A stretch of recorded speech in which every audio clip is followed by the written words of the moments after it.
নমস্কার বন্ধুরা, জয় হরিবল। সবাইকে স্বাগত আবার আমার নতুন আরেকটা ভিডিওতে।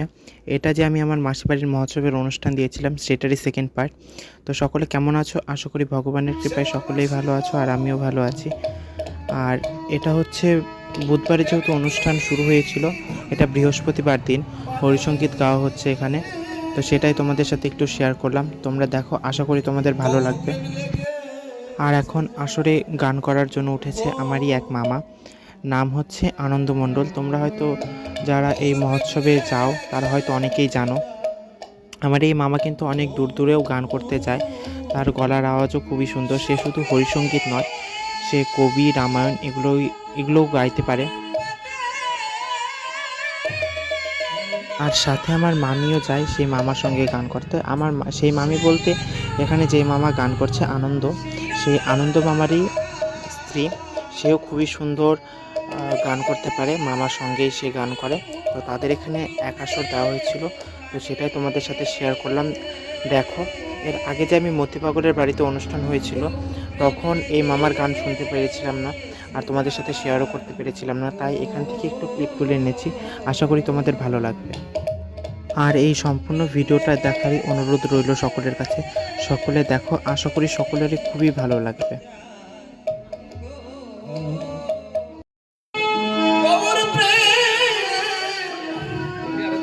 लेके सजा गो गौर प्रेम लेके सजा गो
এই নাম করতে করতে মানুষের মধ্যে থেকে ষড়রিপুর যে জ্বালা,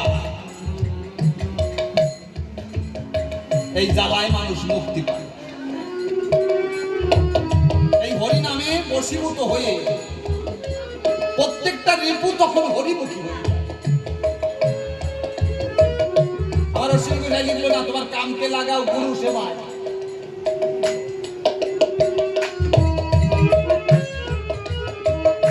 তাহলে তোমার প্রত্যেকটি রিপু তখন হরিমুখী হয়ে যাবে। তোমার হরি নামের ক্রিয়া যখন ভিতরে কাজ করবে,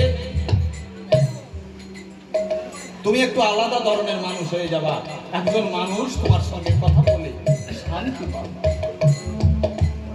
একদিন কথা বললে মনে হবে ওই মানুষটার সাথে যদি আর একদিন কথা বলে। সাধু কখনো মানুষের মাথায় বাড়ি দেয় না।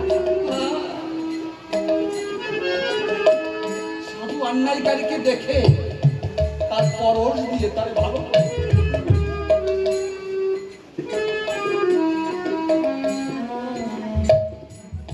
একদিন গোপাল সাধু হঠাৎ রাত দিন প্রহরে ঘুম থেকে উঠে ডাক দিয়ে বলে, বউয়ের নিকটে শুনছ?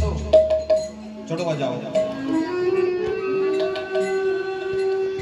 বাতি ধরাইয়ে দাও। কেন?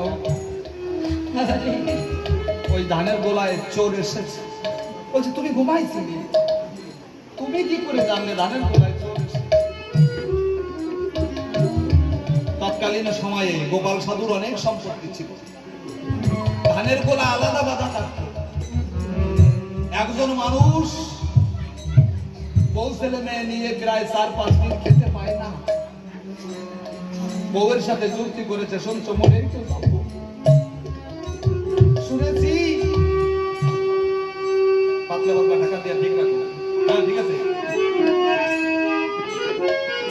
শুনেছি গোপাল সাধুর আলাদা গোলা ঘর থাকে, যদি এক মন ধান আনতে পারি বউ ছেলে মেয়ে নিয়ে অন্তত বেঁচে থাকতে পারবো। তাই অত রাত্রে 3-4 দিন খায় না তো ধানের বস্তা একা একা তুলতে পারছে। ধানের বস্তা ভরেছে কিন্তু তুলতে পারছে না। গোপাল সাধু উঠে বলছে, শুনছো? আলো ধরাইয়ে দাও, ওই ঘরে চোর এসেছে, ধানের বস্তা তুলতে পারছে না। আমি যাই ধানের বস্তা তুলে দিয়ে আসি।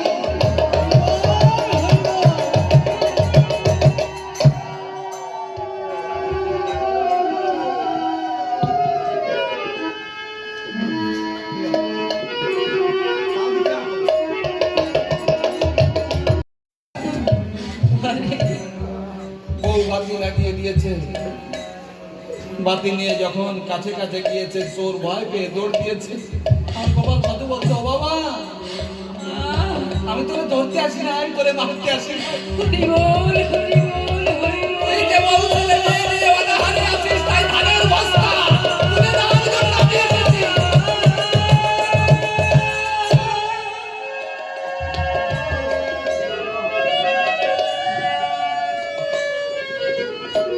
আমি তো ধানের বস্তা তুলে দিতে এসেছি। চোর আর চুরি করবে কি মনে মনে হয়েছে, দেখেছো? যার বাড়িতে চুরি করতে এসেছে, আমাকে না ধরে আমাকে ধানের বস্তা তুলে দিতে এসেছে। এমন দয়াল জগতে মানুষ নাই, আমি বুঝি নাই।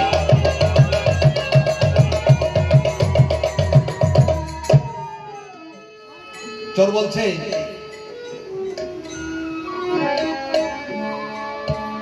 সাধু বাবা, তোমার ধান চুরি করতে এসেছে, তোমার চরণে আমার মন চুরি।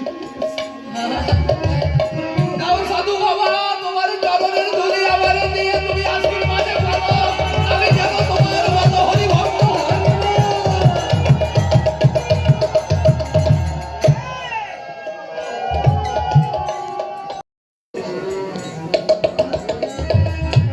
আবারও সাথে সাথে মানুষ হয়ে যায়। এমনি তো সাধুর চরণ ধুলি অঙ্গে মাখায় না।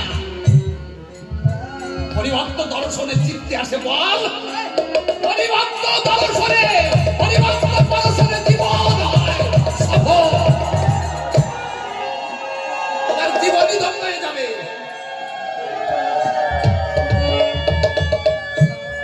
যদি তুমি ভক্তের পরসন্তান।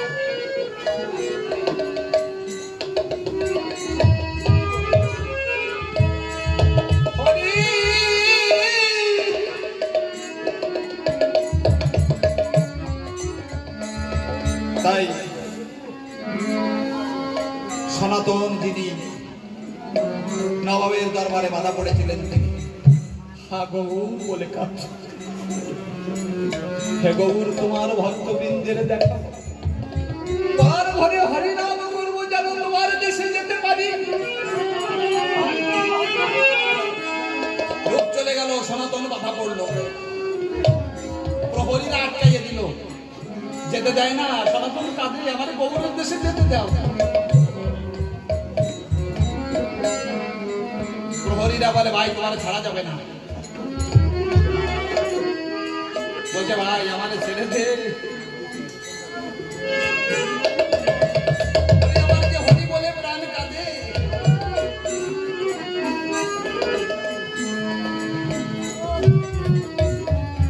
আমি কোনোদিন ফিরে আসবো না। সবাইকে বলবি গঙ্গার ঘাটে স্নান করতে গিয়ে ওই গঙ্গায় ডুবে সনাতন মারা গেছে, জীবনে কোনোদিন আর ছেড়ে দিল।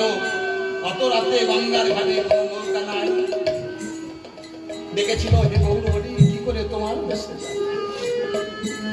হঠাৎ দেখতে পায় কুম্ভীরিণী তার দেহখানা জাগিয়ে দিয়ে।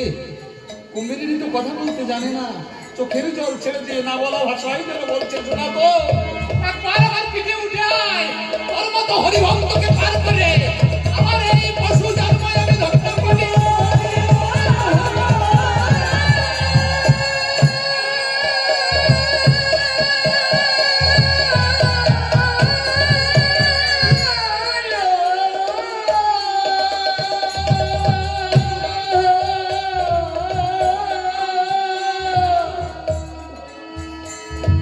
কুম্ভীরিণী পার করে উপারে পাঠাইয়ে দিল। সনাতন নেমেছে, কুমির ফিরে ফিরে দেখছে সনাতন গেল তো। হে ভক্ত হরিনাম করো, আর ভক্তের কাছে আশীর্বাদ চেয়েও আমি যেন কুম্ভীরিণী জীবন ত্যাগ করে একজন হরিভক্ত।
আর বন্ধুরা, আমি কিন্তু আমার এই মামার গান এখানেই রাখছি, কারণ আমরা টানা 4 ঘন্টা সেই আসরে বসে থাকার ফলে আমাদের কোমরে প্রচুর ব্যথা করছিল। সেই জন্য আমরা সেখানে আর বসতে পারিনি। আমরা চলে গিয়েছিলাম আমার মামা বাড়িতে। আমার মামা বাড়িতে গিয়ে একটু রেস্ট নিয়েছিলাম। তারপর সন্ধ্যার দিকে যখন মাতাম হয়েছিল, সেই মাতামে এসেছিলাম। তো আমি যখন আসি তখন এসে দেখি অর্ধেক মাতাম হয়ে গিয়েছে। তো তোমরা দেখতে পাচ্ছ মাতামে কত লোক আছে, কিন্তু সমস্ত দল চলে গিয়েছিল, প্রায় শুধু 2টো দল ছিল। তারপর অনেক কষ্টে ভিতরে ঢুকে তারপর তোমাদের সাথে এই ভিডিওটা শেয়ার করছি। ওপরে উঠে আমি মন্দির থেকে এই ভিডিওটা করছি, তোমরা দেখো, আশা করি ভালো লাগবে। বন্ধুরা, তোমরা একটা জিনিস কিন্তু লক্ষ্য করবে, যাদের বাড়িতে এরকম বড় অনুষ্ঠান হয়, সেই অনুষ্ঠানটা যখন শেষ হয়ে যায় তাদের কিন্তু প্রচুর খারাপ লাগে। আর আমার মাসিও কিন্তু সেটার ব্যতিক্রম নয়। আমার মাসি কিন্তু এখানে ধুলোয় করে গড়াগড়ি করে কান্না করছিল। শুধু মাসিই নয়, আমার যে মাসির ছোটো মেয়ে আছে, সেই ছোটো মেয়েও কিন্তু প্রচুর কান্না করেছিল। আমার মাসি আর এই মাসির ছোটো মেয়ে, এরা দুজন সব থেকে বেশি কান্না করেছিল। তো তোমরা দেখো এই লাস্ট মাতাম, আশা করি তোমাদের ভালো লাগবে।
তোমরা এখন পূর্ণব্রহ্ম শ্রী শ্রী হরিচাঁদ ঠাকুর আর জগৎ জননী শান্তি মাতার দর্শন করো।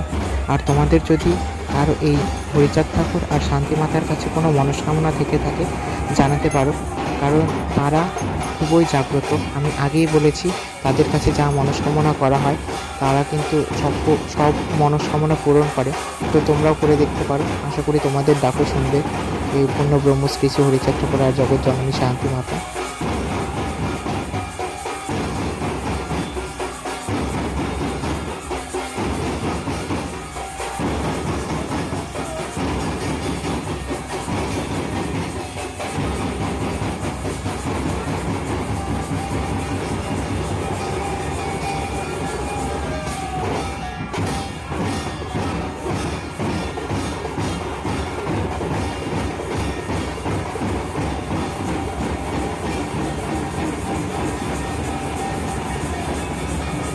আর বন্ধুরা, আমি আমার এই ভিডিওটা এখানেই রাখছি।